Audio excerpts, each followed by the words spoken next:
investor retail. Tetapi di masa pandemi ada sebagian investor retail pemula juga mengalami kerugian di bursa saham Indonesia. Dan untuk mengetahui tips bagaimana investor pemula mulai investasi di bursa saham Indonesia, kami sudah terhubung dengan Komisaris Bursa Efek Indonesia, Bapak Pandu Syahrir. Selamat pagi, Mas Pandu.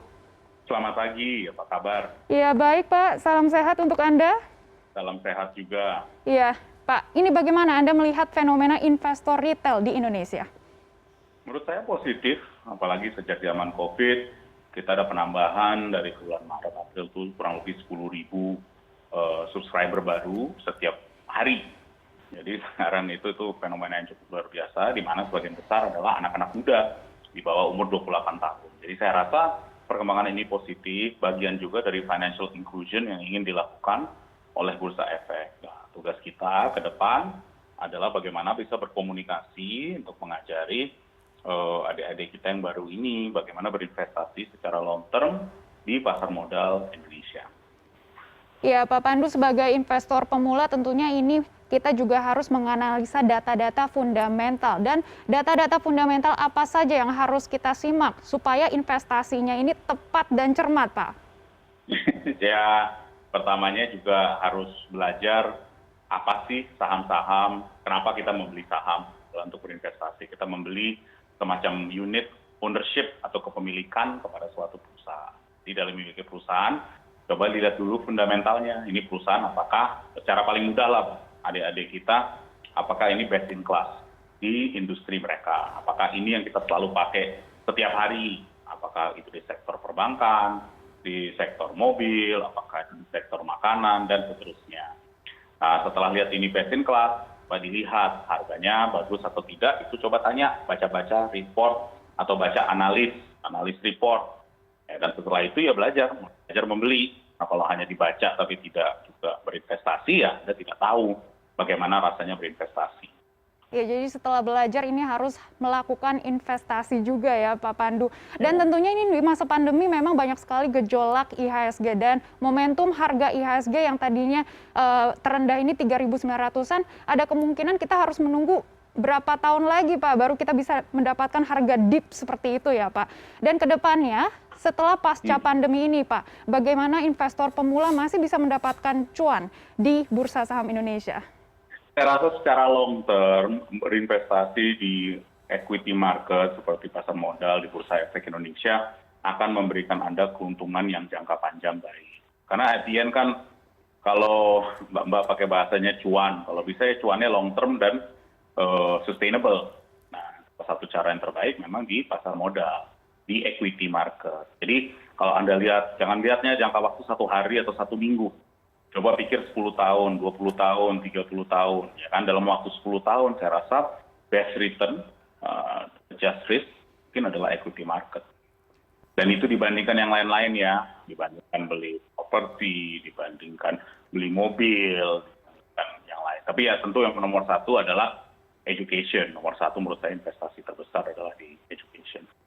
Ya, di beberapa sektor yang tadi Pak Pandu sudah mention juga, ini kami juga ingin sedikit bocoran Pak. Dan saat ini beberapa media besar juga sudah melaporkan bahwa beberapa tech company di Indonesia akan IPO di tahun 2021. Apakah ini juga menjadi peluang untuk investor pemula mulai menabung investasinya di perusahaan kalau pada unicorn? generasi yang muda-muda ini, mereka terbiasa sekarang dengan perubahan teknologi yang luar biasa. Baik dari sisi mereka berkomunikasi, bersosial, apakah itu melalui sosial media, berinteraksi, membeli barang, ataupun membelanjakan, bertransaksi untuk makan, minum, etc. Jadi perusahaan-perusahaan teknologi ini yang cukup besar, saya rasa ini bukan startup ya, namanya ini merupakan teknologi konglomerat, ya kan? Mereka untuk melantai di bursa ini merupakan kesempatan yang amat baik dari sisi mereka sebagai calon issuer, dan juga kepada para adik-adik yang berinvestasi ini untuk melihat mereka sebagai investasi long term. Jadi saya rasa positif kedua-duanya. Iya, jadi sebentar lagi ya Pak, ini kesempatannya sudah hadir di depan mata semua investor ya, bukan hanya untuk investor pemula, untuk semua investor di tanah air, dan bahkan untuk investor asing juga mungkin ya Pak. Dan bagaimana Anda melihat banyak investor retail yang nyangkut karena menyerap rekomendasi dari influencer dan juga publik figur yang sebenarnya profesinya bukan di dunia finansial? Jadi gini, kalau soal influencer, kami juga sudah berkomunikasi dan merangkul mega-mega influencer. Kan yang paling besar lah di Republik ini, ada 30-40 orang yang paling influencer. Dan kita bahasanya bilang, ya untuk berinvestasi saham, rekomendasi saham, Anda harus transparan.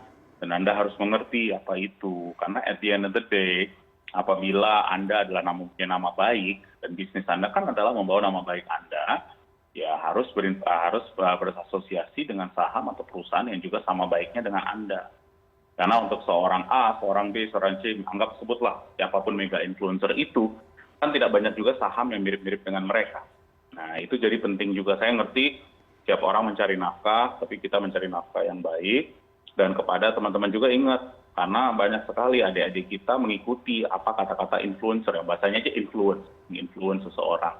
Jadi kayaknya dengan komunikasi yang cukup aktif, cukup intens dengan para influencer ini, mereka makin lama makin mengerti. Ya kan? Jadi, dan ini penting kalau Anda lihat juga selama 6 minggu terakhir kan mungkin perubahannya cukup banyak. Ya kan Anda bisa lihat daripada influencer yang paling besar ya, itu ada perubahan. Dan juga jangan lupa kami di Bursa sudah merangkul sebagian besar influencer yang menurut kami memang menjunjung norma-norma dan value yang ada. Iya, jadi mendengar rekomendasi dari influencer ini boleh, tetapi kita juga harus memilih-milih lagi ya Pak, emiten mana yang tepat untuk investasi. Dan apakah Bursa Efek Indonesia mempunyai platform edukasi bursa saham yang gratis dan juga terbuka untuk publik? Ada dong, kita ada dan kita juga ada di setiap di Indonesia, saya 30 kota kalau saya tidak salah, angkanya ini mungkin agak ini ya, tapi kurang lebih minimum 30 kota di mana kita ada galeri-galeri, dan ada orang-orang yang bisa melakukan mengajari investasi. Yang kedua, kami juga untuk setiap broker yang ada yang berhubungan langsung, kita meminta mereka untuk kerjasama dengan kita untuk mengeducate para calon-calon nasabah retailnya. Siap. Semoga nanti juga bisa kerjasama dengan CNN Indonesia Today di segmen bisnis ya Pak. Semangat diundang. Oke, terima kasih Komisaris. Ya, terima kasih Komisaris Bursa Efek Indonesia Pandu Syahrir. Kami juga mengharapkan investor retail Indonesia semakin banyak, semakin cerdas, dan jangan panic selling dan tangguh menghadapi gejolak IHSG dan investasi secara jangka panjang ya Pak, dan menjadi pondasi yang kuat untuk pasar modal Indonesia. Ya, terima kasih loh undangannya.